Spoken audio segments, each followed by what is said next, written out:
someone had mentioned Trick going and doing the United States Open Challenge. I don't want that for Trick because we just got a new champion. And I don't want Trick just going up to Maine and losing to Ilja Dragunov. It's bad enough that on Friday he had new spooky woman-led Aleister Black with his wife, oh, I'm gonna come up from the smoke all smoky sexy. Look at me. Like, what are we doing? Anyway, Aleister Black loses because he's a big old loser, and Ilja Dragunov beats him. Sure. Ilja Dragunov. It's fine. I like Dragunov. That was a good match. I enjoyed that. Was it? Okay, so something people are gonna be like, he really is a whole ass hater today. Maybe I am. Maybe I had a really shitty weekend and I'm just you're not a fan of the Aleister Black though. No, I'm not. Or Zelina for multitudes of reasons. They don't do it for me. He did for a long time, but now it's gotten old hat in my opinion. But find someone who loves you like Joel hates Malachi Black. It's actually, you know what? I'm not knocking Black here. I actually have to knock Ilja Dragunov because there were multiple points in the match where instead of going to hit his moves, he was going to the crowd and he was doing the lucha thing where he was trying to get the crowd to react to what he was about to do. And as a result, it gave Aleister Black way too much time to basically to counter whatever it was. So the Torpedo Moscow, the first time coming out of the corner, he had spent a solid 10 seconds trying to get the crowd into it. And for that, I'm sitting there like, no, hit the move. Don't try to bulk up to it. Like, don't try to hulk up to it. Hit the move. You're trying. There's a sense of urgency that is lacking from a match like that. And that's kind of where I'm coming from. It could have been better. So that's where my critique was. It was just, we spent a lot of time playing to the audience instead of playing to the fight. They should be playing to the audience. Care about the fight. The crowd matters more than the fight. We need more people who try to just play to the audience instead of just move after move after move after move. Give some, fire up. Now, can you do it too much? Sure. But I'll use this as an example. Hangman and Joe. Hangman hits the first buckshot. He goes for the second. He's like telling the crowd, like, come on. And then he hits the second one and knocks down Joe. Like, instead of just hitting the move at me, he's like, no, get the crowd on your side. Get fired up on that stuff and then hit the move. Like, I got no problem with them playing up the audience and trying to get the audience on their side, because I don't think enough people quite do that. That's what it's all about, right, Joel? That's what all these old wrestlers tell you about. It's like too many people just do a move after move after move after move, and they don't let stuff breathe, and they don't like get the audience into it because everybody just gets a "this is awesome" chant instead of trying to connect with the audience. I didn't mind that.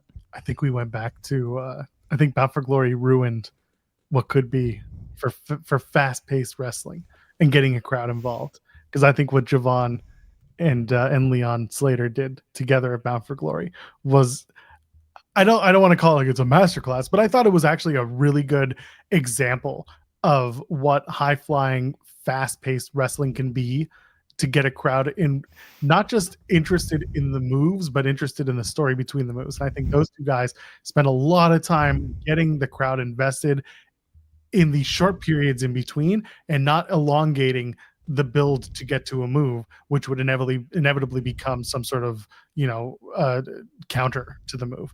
That's kind of maybe where I've been ruined, but I just expected Dragunov to be a little faster paced in his movement for stuff like this. And again, these are just parts of the match. This isn't the whole of the match. Time and a place, right? That's what people like to talk about in wrestling, time and a place. To me, it felt like there were too many points where you were taking the time to wait for the crowd to pick up what you're trying to put down. And that's where you lose me.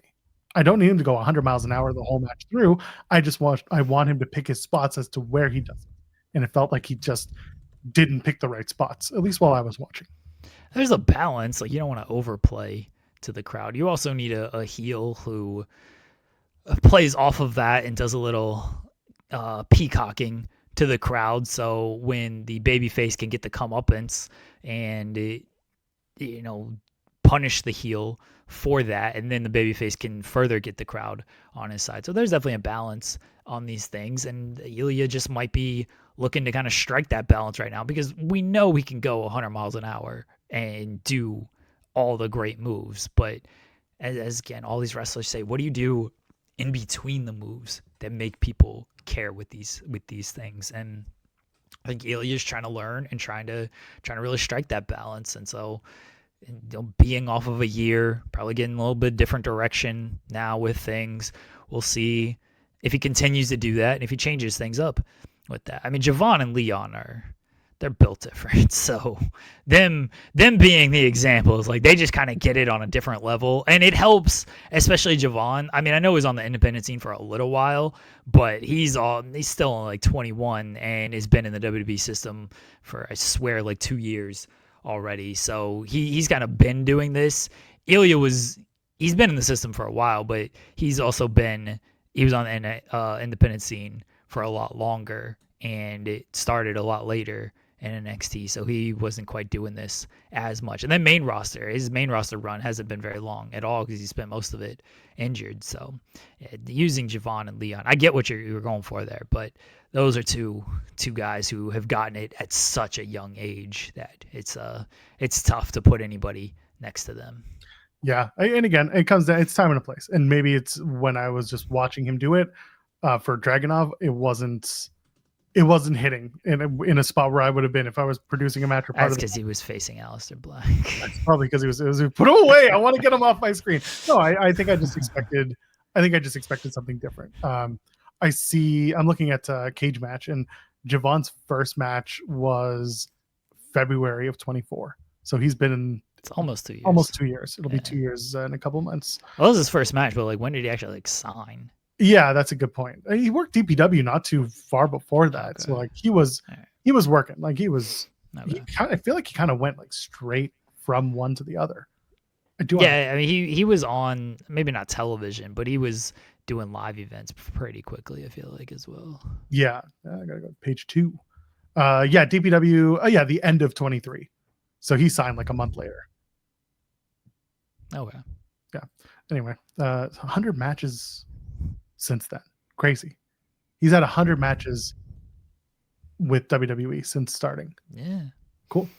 Good for him, man. He's special talent. It's gonna be a long time for him if he decides that wrestling is where he wants to stay for the rest of his life. And it definitely has the reason to do it. Him and Leon Slater are the guys in this company, in this business, if you ask me. I think they're both very talented.